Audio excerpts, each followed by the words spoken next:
उल्टा सीधा बोलने लगे, एकदम तुम तड़ाके पर उतर आए।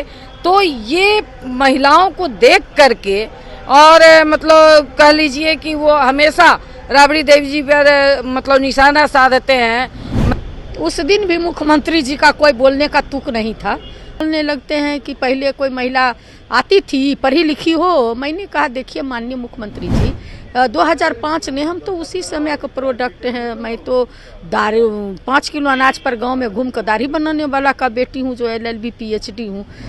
मतलब सदन के अंदर महिलाओं को ये अपमान करते हैं तो बाहर क्या सोचते हैं? मतलब महिलाओं के प्रति इनका बिल्कुल पुरुष सत्तावादी नजरिया है। वो इस सदन में महिला को कितने बार वो अपमानित करेंगे।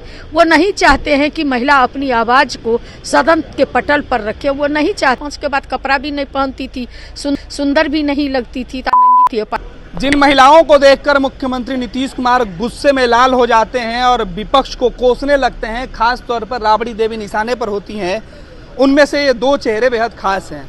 अक्सर इन दोनों लोगों को कहा जाता है कि मुख्यमंत्री निशाने पर लेते हैं। सबसे पहले शशि जी, आखिर क्या वजह होती है कि जब भी आप लोग सवाल पूछती हैं तो मुख्यमंत्री का जवाब 2005 के पहले वाला हो जाता है?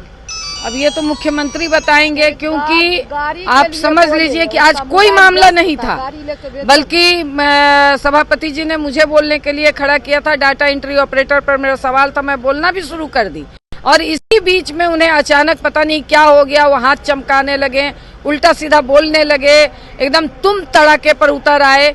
तो ये महिलाओं को देख करके और मतलब कह लीजिए कि वो हमेशा राबड़ी देवी जी पर मतलब निशाना साधते हैं। मतलब सदन के अंदर महिलाओं को ये अपमान करते हैं तो बाहर क्या सोचते हैं? मतलब महिलाओं के प्रति इनका बिल्कुल पुरुष सत्तावादी नजरिया है। वो नहीं चाहते कि कोई महिलाएं खड़ी होकर के सवाल करे उनके सामने, उनकी सत्ता को कोई चुनौती दे, ये बिल्कुल वो नहीं चाहते। शशि जी, बार बार मुख्यमंत्री कहते हैं कि तुमको पता है तुम इनके साथ में आ गई हो, इसलिए ऐसा क्यों? यही तो मैं कह रही हूँ ना कि उनको वो महिलाएं भी अपने विवेक और बुद्धि से कुछ सवाल कर सकती हैं, विवेक और बुद्धि से अपने चीजों को चला सकती हैं। ये मुख्यमंत्री जी के संज्ञान में ही नहीं है। आपसे एक और सवाल है उर्मिला जी, एक दिन पहले आपके सवाल पर सेम कंडीशन हुआ था।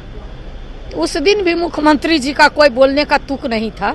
उस दिन मेरा सवाल जो था, गरहरा में जो मिडिल स्कूल थी उसको हमने उत्क्रमित हाई स्कूल में, चूँकि 5-6 किलोमीटर के दायरे में कोई हाई स्कूल नहीं था, वो मेरा मांग था शिक्षा मंत्री जी। शिक्षा मंत्री उठे भी थे जवाब देने, बीच में ही मुख्यमंत्री उठ के बोलने लगे, अनाप शनाप बोलने लगते हैं कि पहले कोई महिला आती थी, पढ़ी लिखी हो। मैंने कहा देखिए माननीय मुख्यमंत्री जी, 2005 में हम तो उसी समय का प्रोडक्ट हैं। मैं तो 5 किलो अनाज पर गांव में घूम कर दाढ़ी बनाने वाला का बेटी हूँ, जो LLB PhD हूँ।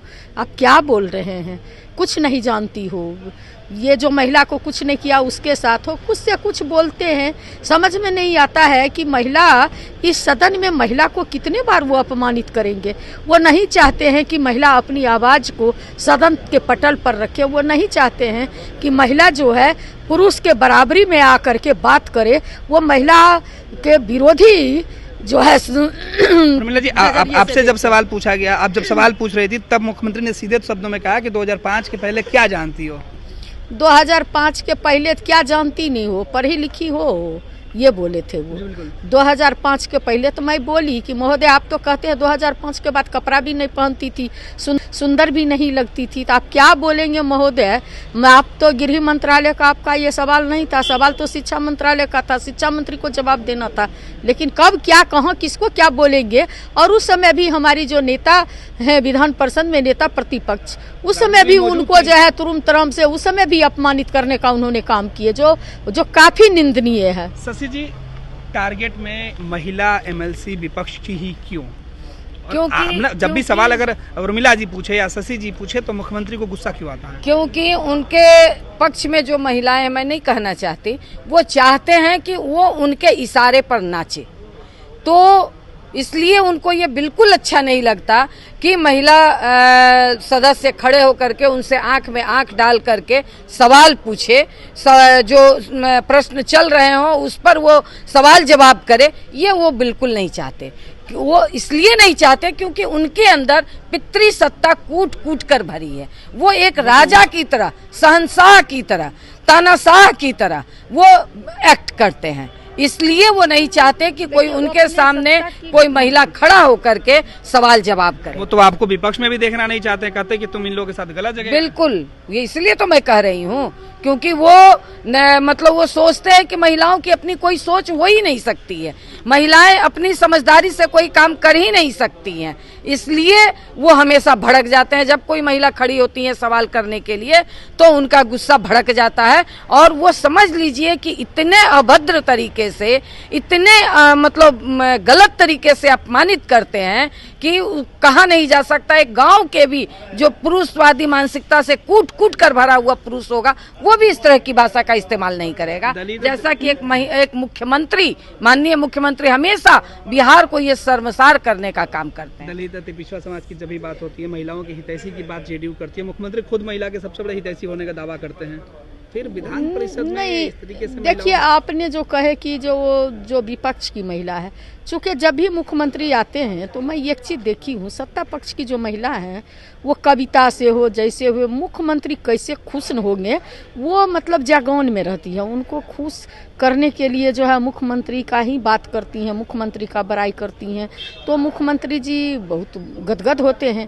लेकिन चूंकि हम लोग विपक्ष में हैं, हम लोगों की बात उनको अच्छी नहीं लगती है कि उनके पक्ष में ही लोग बोले, कोई विपक्ष में जो है उनसे सवाल नहीं करे। तो ये जाता है कि जब आप लोग सवाल पूछते हैं उस बात को लेकर नहीं, अपमानित जहाँ तक बात है कि अति पिछड़ा हो या दलित हो, इस तरह की हो, महिला को सिर्फ सवाल, सदन में रहने वाली हम लोग विपक्ष की महिला का बात नहीं है, ये पूरे बिहार की महिला का अपमान है, चाहे दलित हो, चाहे अल्पसंख्यक हो, चाहे अति पिछड़ा हो, चाहे वह प्रगतिशील समाज की ही महिला हो। महिला तो महिला होती है। और एक महिला को अगर कह देते हैं कि 2005 के पहले कपड़ा नहीं पहनती थी, तो 2005 के पहले क्या सारी की सारी महिला नंगी थी? पार्टिकुलर किसी महिला का सवाल नहीं है, ये पूरे बिहार की महिला का अपमान का सवाल है। इसलिए मुख्यमंत्री जी जो इस राज्य के मुखिया हैं, जो 14 करोड़ जनता का सवाल है, आप सारे लोगों को अपमानित कर रहे हैं। और जब आपसे नहीं चल रहा है तो आप जो है, आपको कुर्सी छोड़ देनी चाहिए। अब आप लोग क्या कीजिएगा?